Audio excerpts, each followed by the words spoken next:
Il y a du droit. Michel Burgon.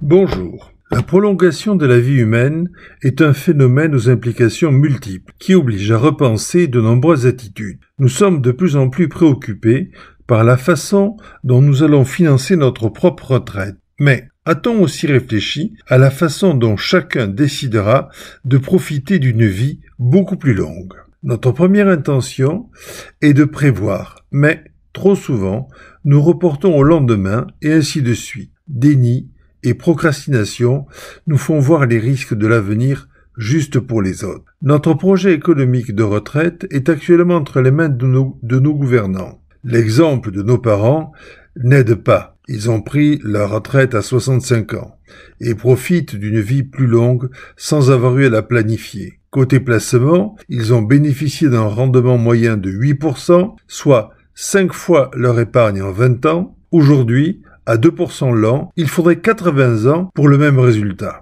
Ils ont connu des correspondants administratifs, disponibles, servis par pléthore de collaborateurs, tant dans le privé que dans le public. Le développement des nouvelles technologies, la robotisation, informatisation, déshumanisation et compression de personnel éloignent les plus faibles et paralysent leur autonomie par incapacité à user des nouveaux services. La surévaluation de la mobilité, la désintégration des familles et des communautés laissent les aînés très seuls. Tous ces facteurs amplifient l'isolement des plus faibles. Il faut remettre en question le déni et regarder l'avenir d'une manière plus consciente et plus créative. La conduite d'un exercice de planification sociale et financière est indispensable. La planification permet d'organiser l'avenir d'une manière appropriée et de le contrôler rationnellement pour passer les rênes à temps. La planification financière seule ne suffit pas. De multiples circonstances imprévisibles peuvent miner les plans.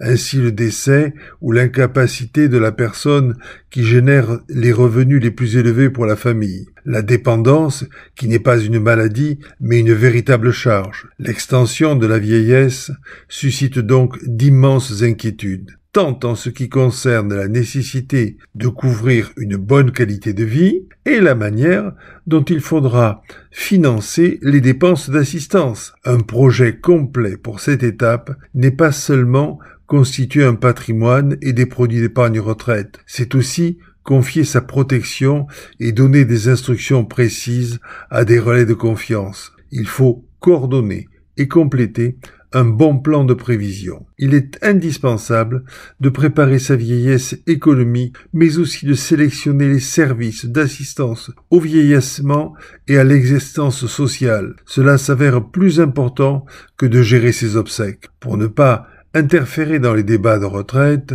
nous examinerons seulement, pendant les prochaines semaines, les points sociaux sur lesquels nous tous, futures personnes vulnérables, devons agir dans notre intérêt bien compris. À la semaine prochaine.